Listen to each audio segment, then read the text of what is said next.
Hello and welcome to Phyre's LEGO Reviews. Today we're going to be looking at the LEGO Ideas Medieval Blacksmith set. This set was released in 2021. It originally retailed for $150 in the US. Since LEGO increased their prices across a wide range of products this August 2022, it is now available for $180 in the US. It has 2,164 pieces. It's set number 21325. LEGO Ideas is, of course, the line of sets that are based on models that were designed by fans. So you can see it says up here LEGO Ideas number 33. That means it's the 33rd one that has been selected and produced as a set. If you happen to have seen my introduction video to this channel, you'll know that I am a big fan of castle sets, and you might have been wondering why I haven't reviewed any yet. Well, that's because there wasn't really a lot available until recently, and I was just recently able to pick this one up. There hasn't been a real castle presence in LEGO for several years now, until we've got this Medieval Blacksmith set last year. Then last summer we had the Creator 3-in-1 castle, and then this summer we had the release of the Lion Knights castle, the really big one. So it's really exciting to see castle make a small comeback in LEGO, and I'm hoping to see that continue with more sets and maybe a full theme of sets in the near future. The front of the box here shows the set in all its glory with the minifigures, and it looks really nice. Obviously it's got the basic black box art and a really nice Medieval Blacksmith logo there. It's got this green stripe of pieces and designs on the bottom here that is typical for LEGO Ideas sets. The back of the box shows another view of the set with the minifigures in a different kind of configuration. It shows over here that the set is designed as a modular, so you can take the different levels off and apart very easily to look and see the scenes on the inside. Over here we've got some of those scenes and details that are on the interior of the model, as well as the dimensions of the set down here. The top of the box shows off our minifigure selection, as well as the animals that are included in the set. We've obviously got a dog here, which looks to be a husky, and then a nice tan horse here. And we've got an actual size. Usually they do like a minifigure for this, but for this they're doing a piece. So that's the actual size of that piece, just in case you didn't know that going into this. The bottom of the box is just a continuation of that green pattern that's on the front and the back on the bottom. Not really much else going on here, just some legal information. This does have a light brick, so this says that batteries are included in a different language. It also says on the top, on the front of the box here, batteries included in English. This end of the box is mostly just black, some more legal information there, as well as the title of the set and a couple other languages. And this end of the box has a nice side view of part of the set, and we got the LEGO logo up here. So opening it up, it looks like we've got 14 individually numbered bags, as well as an unnumbered bag here with some bigger base plates that will be used throughout the build, and our instruction booklet, which is in this nice plastic wrapping, as all instruction booklets from sets of this size are now included in. So here is the instruction manual. We've got an image of the set that is similar to what is on the front of the box. For some reason it got cut off at the top, which is kind of surprising and unusual for a LEGO instruction booklet. Just how they centered this on this front cover is really kind of weird, that they wouldn't have the whole model included there. Back cover is completely blank. It's just got this LEGO Ideas logo there. And looking in the back, we've got our parts list, which goes on for a few pages. Also got some information on how to change the battery and the light brick. And we've got an ad for some of the other recent LEGO Ideas sets with the Grand Piano, Sesame Street, and the Pirates of Barracuda Bay. We've got some information in the front of the instruction booklet. This is the guy who designed the original LEGO Ideas submission. And I believe this is an image of that submission, or just another project that he worked on. These are the actual designers of the official Lego set, with some history about other Lego blacksmith sets. And then we get to this page here, which shows the process of the build and what bags are going to build which portions of the set. So you can see that all laid out, and we're going to get started here. Here is our progress after the first bag. So we'll look at the minifigure first, which is the blacksmith himself. Kind of a plain minifigure overall, but it's what you would expect from a blacksmith. I believe the printing on the torso and the legs are brand new for this figure. He's got a beard that the mold was first used, I believe, on a Santa Claus minifigure, and a hairpiece with a ponytail, which was first used in the Pirates of the Caribbean sets. He is carrying his hammer here.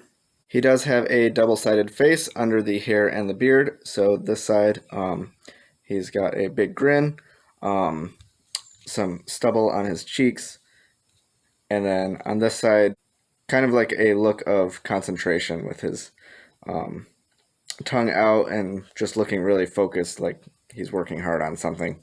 We've also got this husky dog, which has been in a few sets already, as well as I think some of the collectible minifigures it has appeared in. So that's a nice mold there with a nice pattern there and printing on the face. Moving over to the build itself, we've got the base of the model now constructed with a lot of detail, both on the exterior and in the interior. We've got some leaves and flowers and stuff on the outside. A bone here, which I'm assuming is going to be intended for the dog. So it's the dog's bone there. Some nice patterns here. You know, obviously not a lot is done yet. So we'll get to see things come together more as we continue with the build. But obviously this just lays the foundation for the building, and we'll see the other things come together soon. Here is the progress after the second bag. So you can see the base of the building is now built up some more. We've got some more details on the exterior and the interior. We've got the start of, I believe, what's going to be the tree that's on the outside. We've got some logs piled up here. We've got a barrel in here, and this might end up being like a work table for the blacksmith. I think this probably represents some like pieces of metal in here that he can melt and use to forge things. I'm not quite sure what this is going to be for yet. I believe this is going to be the base of the anvil. Obviously we've got the forge here, and it's attached to a light brick, which is, actually I'll show you from this angle. They attach this piece to the outside of the light brick, which is meant to represent a bellows, and it kind of wiggles around, and when you push it in, the light brick lights up. So it's kind of neat how they built that function in, so it works like an actual bellows blowing air in to stoke up the flames of the fire in there. So a lot of great colors used to create the forge itself, basically, with all these oranges and the transparent orange pieces and blacks. And the light brick itself is a transparent red. So it definitely creates the impression of an actual burning forge in there. So that's pretty cool to see. And we've got this nice sword here that is being forged. So yeah, just a lot of nice detail there. Here is our progress after bag 3. So we've built up some more of the ground floor here. Built the walls up a little bit more. We've got some stone detailing around the forge. So that's really neat. And then, again, just the walls are being built up. We've got some windows here on the outside and a nice little pumpkin patch on the ground outside. Obviously we had some leaves put down for that in the previous steps, but now we've got a couple actual pumpkins here, different sizes, of course, one being a minifigure head size, and then just some more bricks around the outer edge, another window back here with that can be opened, some arches over here, another couple of windows on the side here, and then this staircase here, which is really nice, really big and blocky stairs, which is cool to see, just the scale of that. And you know, we've got a kind of an enclosure for the stacked wood here, with some more stone pieces on the outside. And then in the interior, the only things that have really been added here are these pieces that will be used to hold things. I'm not sure what exactly yet. And then over on this side, we've got some products that the blacksmith has made with some armor pieces and a Black Falcon shield, which is obviously a reference to the old Black Falcon castle sets. And most recently, before this, we got a Black Falcon minifigure in the Kingdom's Joust set. So the Black Falcon Knight that was in the Kingdom's Joust set had a shield that was very similar to this with the heraldry, but it did have some detailing around the border that this one does not have, with some kind of rivets there that this one doesn't have. But otherwise, it is the same basic design, the same heraldry that minifigure used, as well as the old Black Falcon minifigures used from those old Lego castle sets. All right, here is our progress after bag 4. So the whole ground floor is now complete. You can see it's tiled off on top here with just a couple studs so that the next floor can attach to it without falling off. And then, so yeah, we just got some more details finished around here. We've got some stonework around the corners of the building. You do have to be careful because some of them are on single studs, and they can become crooked if you bump them. But the detail that it creates is really a cool effect. You can see there's more over here. And then other than that, we've got an anvil here on the outside that was added, as well as one on the inside. Some more stuff on the interior here with a helmet, a kettle, and a pot. Some utensils on the wall, including a broom, a shovel, another hammer. This door here was added, so I really like, those are all printed tile pieces, so that's nice to have. And you can see it functions just like a normal door. All right, after the 5th bag, here is our progress. So we've got another minifigure, this being a forest woman or forest maiden, based on the outfit that she's wearing. The legs are dual molded, but no printing on them. And then there's a torso print that I think could easily be used interchangeably for male or female characters. You can see there's white arms, and then she's got the arrows and the bow. The hairpiece is a piece that was originally used on a queen in castle sets back in the fantasy era line, and has been reused in several different colors since then, including in white for Mrs. Claus minifigure. Her face is double-sided. So on this side, she's got a freckled face with kind of a smirk, and then on the other side, her expression is kind of a wink and a look of concentration, so she's probably aiming to shoot an arrow with this expression. And then as for the build itself, the only real addition is this tree here, and we've also got a well with a kind of covering there. Unfortunately, the covering is not symmetrical, so you can see the other side just looks like that. I thought it kind of might look cooler if it was completely symmetrical, but unfortunately it isn't. There's a bucket there for anybody who wants to draw water. And then again, the tree is built up now. It's got some apples on it, some different colored green leaves. And over on this side, we have a target that is a printed piece. All the pieces in this set with designs on them are printed. There's no stickers in the set, so that's really nice to see.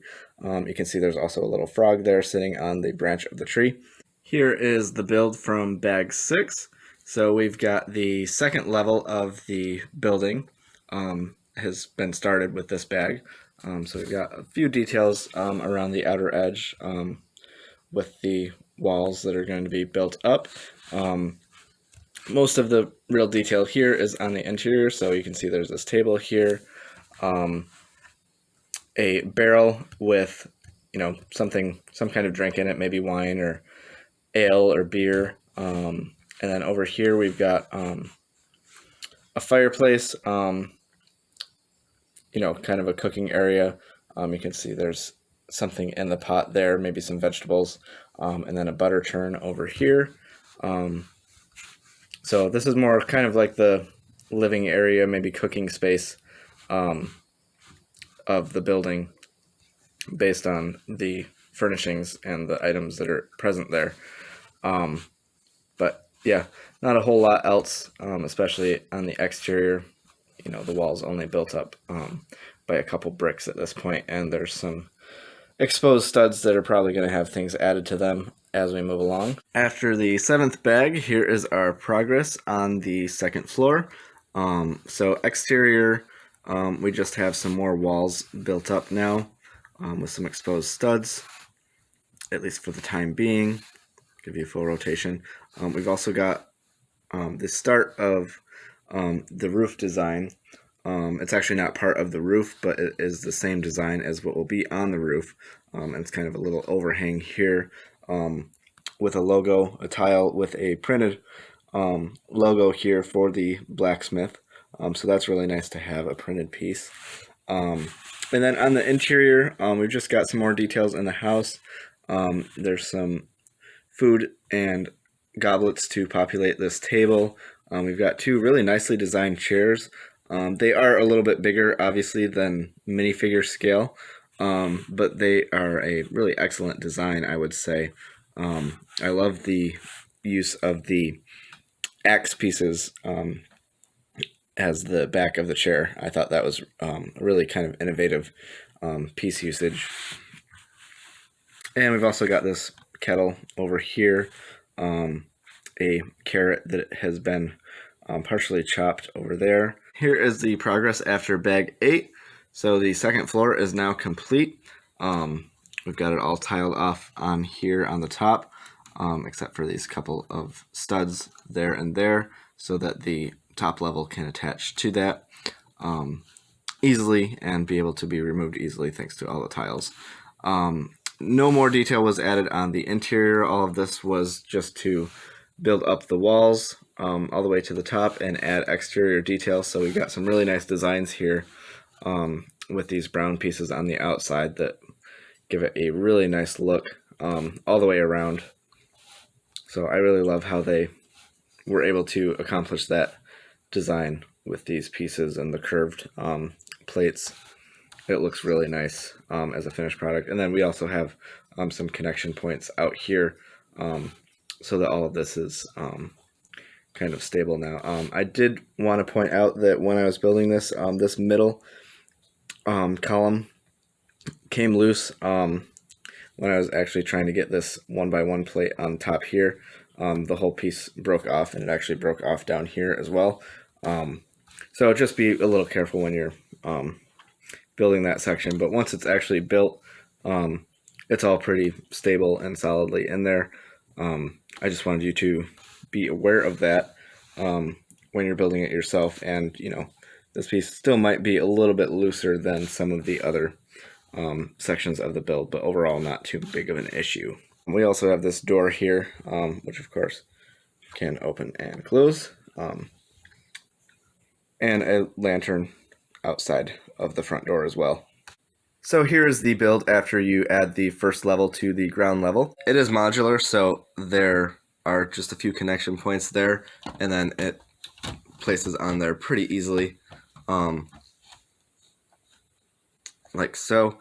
And the only real issue once they're connected is that this piece here, this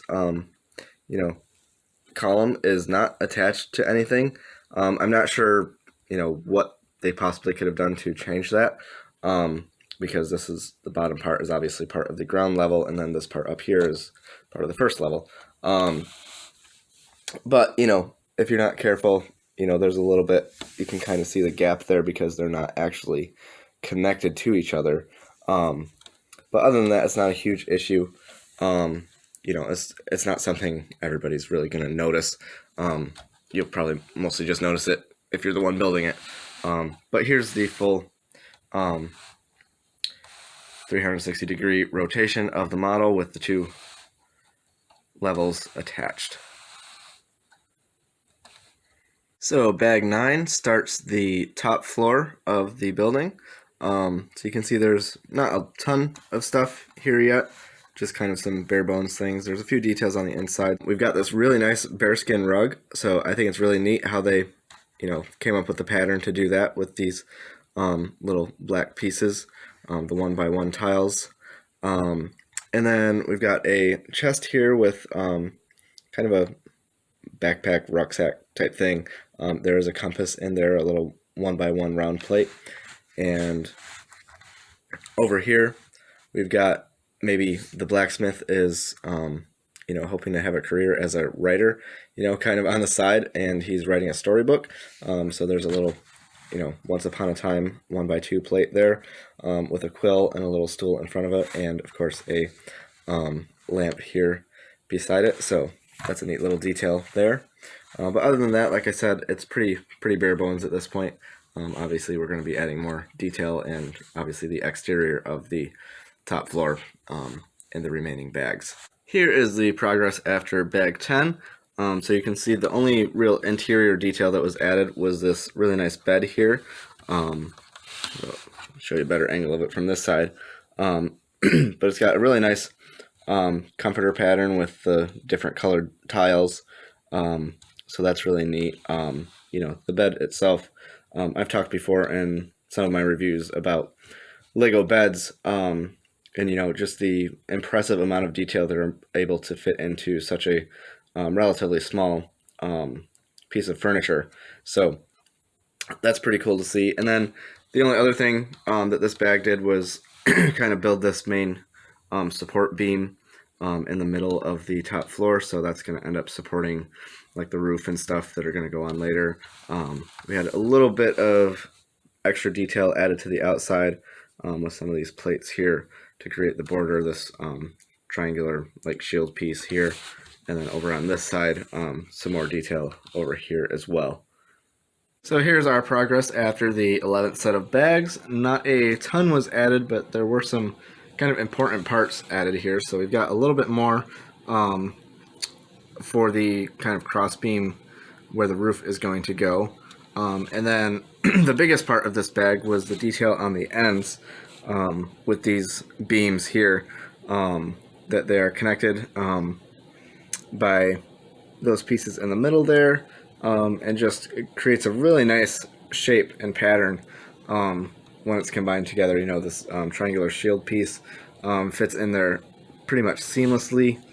And then over on this side, we have the same exact design, but it looks really nice, and I'm really excited to see how it looks with the entire roof of the model completed. So this next section is not quite complete yet, but I thought it was interesting how it was put together. So you build this portion of the roof, and it is placed in there completely loose. So these pieces here are really what is holding it in place once you set it in there. But there are actually no connection points that you attach this to. You just set it in there, and it just kind of stays in place there. Obviously, there is going to be more to hold it there.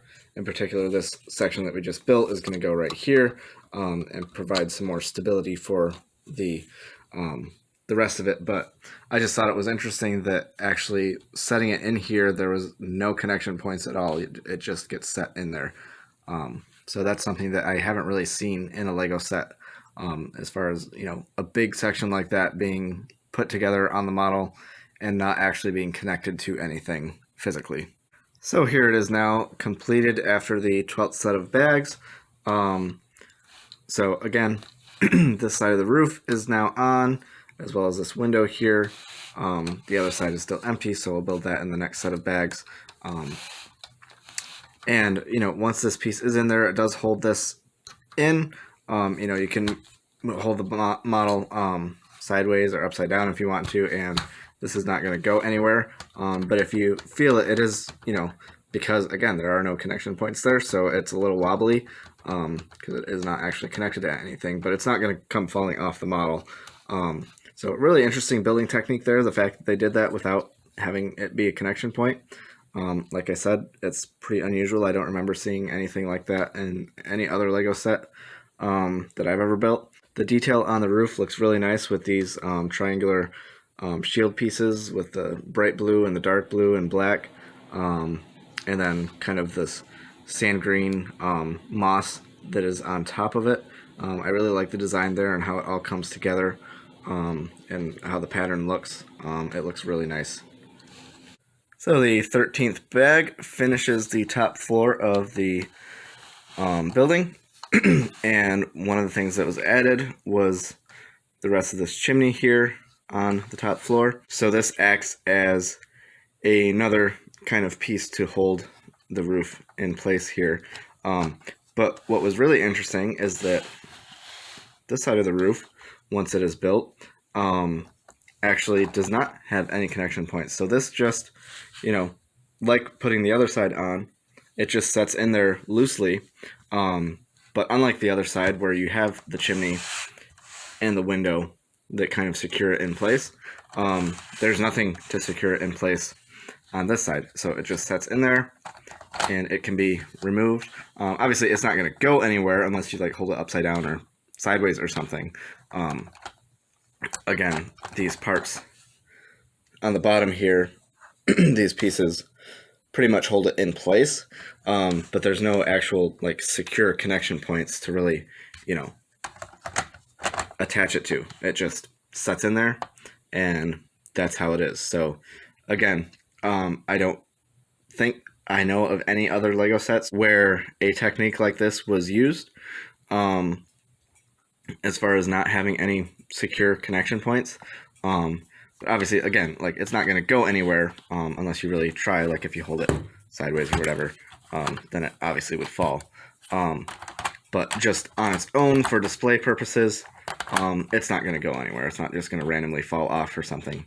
It is secure in that respect. It's just not actually connected to anything. So very interesting, and something that I was not expecting with this set, but interesting to see nonetheless.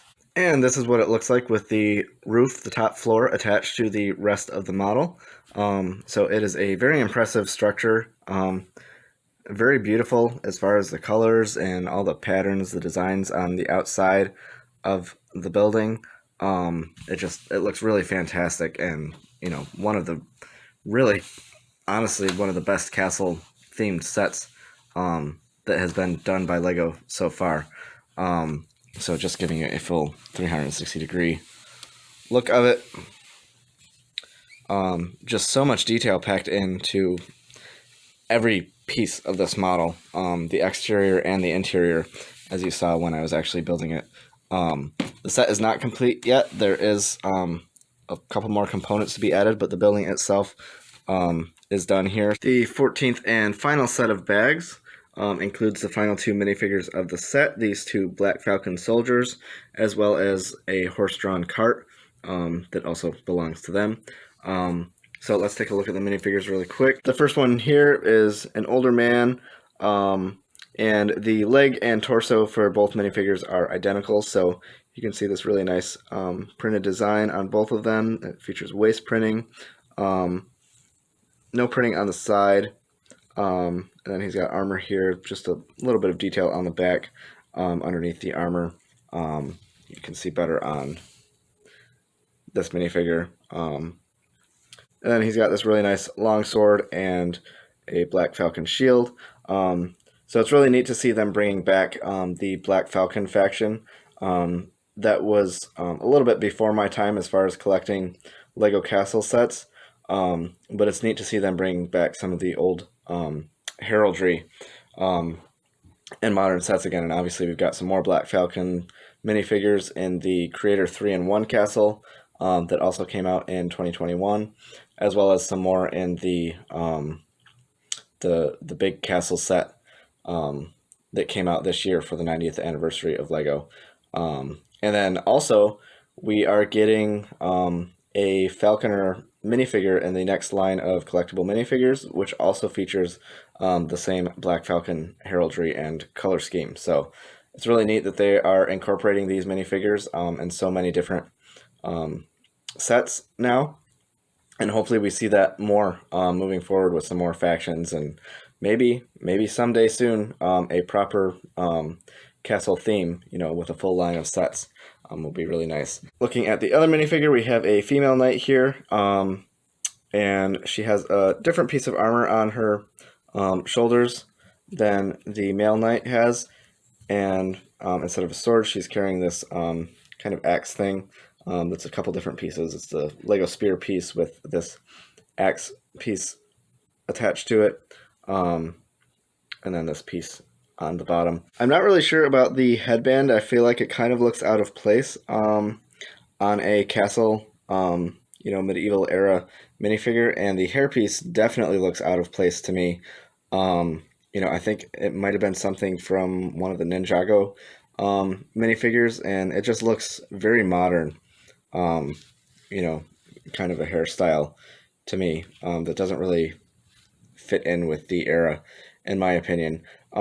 But to remedy that, both of the knight figures come with a helmet that you can put on instead of the hairpiece. So we'll take a look at her with that helmet on. So I think she looks much better with this helmet on than the hairpiece that she has, and it also hides the bandana that also for some reason just feels out of place to me. But so you can see that's what the figure looks like with the helmet on, and you could do the same thing with the other knight because there are two helmets there, so you could replace his hairpiece with the helmet as well. If you're like me, you're not a fan of the hairpiece and you want to display her without the helmet, obviously there are plenty of other options for hairpieces that would look better on this figure than the one that was provided in the set. And moving on to the cart here, you can see it's decorated with another Black Falcon shield to designate that it is a cart that belongs to them. And we've got this blue coloring here that is also related to the Black Falcons. On this side of it, it has this lantern hanging off of it. The wheels move really nicely, unfortunately. There's this kind of hinge piece here that offers a really complete range of motion if you want it to. But if you want to move this around, you should really, pull it by the horse rather than, moving the cart on its own, because, a quick turn and the horse will fall over just because of how that joint is in there, the ball joint. But a really nice looking little cart, not a ton of detail on it. You can see there's a little sack of something in there, maybe gold or something else that the knights were transporting. But yeah, kind of a pretty basic design for the cart, but still really nice looking either way. And then we have this nice tan horse, and these horses, actually I'll take it off of the cart for now. So, and whoops, that piece falls off. You got to be careful with those two pieces. They're kind of loosely attached here. But the horse itself, it does come with this piece, so if you take him off of the cart, he doesn't have a big gaping hole in his body. But I really like these horses that they introduced, I think, in 2012 with the Lord of the Rings sets. So the new horse pieces can stand up on their hind legs and be posed like this. Obviously, the heads still move just like the classic Lego horses, so you can have a lot of different poses that you could put these horses in. So really nice printing on the head here, a lot of really nice detail there. So if you're a fan of Lego animals and particularly horses, this is a great one to have. I can't remember the last time I've really seen a horse in a set. Of course, there might be some in city sets recently, but obviously with the lack of castle-related material in recent years, I haven't personally picked up many sets, or any sets really, that have the horse pieces in them. So it's really nice to get a new one finally after all these years of pretty much no castle sets. And this, it's a really nice looking one. I'm not sure if we've seen this color before, the tan. like, again, I'm pretty sure there have been horses and other animals in city sets in recent years, and we might have, there might be other tan ones in some of those sets, but to my knowledge, from the castle sets that I have from years ago, I don't think that I can really remember a tan horse in any of those sets. Here is the completed set with all the components added. So this set took me a little over 4.5 hours to build all the way through. That averages out to about 7.7 seconds per piece. And that is a little bit under my average of 8.4 seconds per piece of sets that I've built in the last couple of years. So there's a great amount of detail in this set, but that did not really translate to increasing the build time all that much. Again, it was lower than my overall average, so but it was still a very fun build, a lot of fun features and techniques used in the build. And overall, this set is just fantastic. It's a beautiful display piece, and it has a lot of play functions built into it as well. And just the level of detail in every component of this thing, every step of the way, all the interior details and the exterior details are just truly stunning. It's really a dream set for a castle fan. And it's very exciting that this has kind of kicked off a little bit of a renaissance of Lego castle sets with some of the bigger models and even the Creator 3-in-1 set. It's nice to see some of those classic heraldries coming back, as well as just castle sets in general that are really, really amazing castle sets that we've gotten in the last couple of years and that we may continue to be getting in the future, hopefully. I would give this set easily a 9.5 out of 10. There's not really much more that I could, improve about this. It's just a fantastic set all the way around. I hesitated to give it like a full 10 out of 10 just because, there is potential that they could do a set that's better than this. And actually, I'm even looking at like the Lion Knight's Castle, which I do not own yet, but as a set that could potentially surpass this one as far as a really fantastic castle set. But as far as what's been done so far, even looking back 10 or so years ago with like the Kingdom's Joust set and the Medieval Market Village, I think this stands a step above even those sets, just because of the level of detail it has, the full interior of the building, the full modular build that it has. It's just really fantastic, and there's not much that can be improved upon, but again, I hesitate to give it a full 10 out of 10 score just because I'm sure there are ways that a Lego set could be slightly better than this, but there is not much. It's one of my favorite sets that I've built in the past couple of years, and there's really not much that I can find wrong with it. So if you have any questions or comments about this set or the review video itself, please leave a comment down below. If you like this video, please give it a like, subscribe to my channel. I will be posting more Lego content in the future. Thanks for watching, and we'll see you on the next one.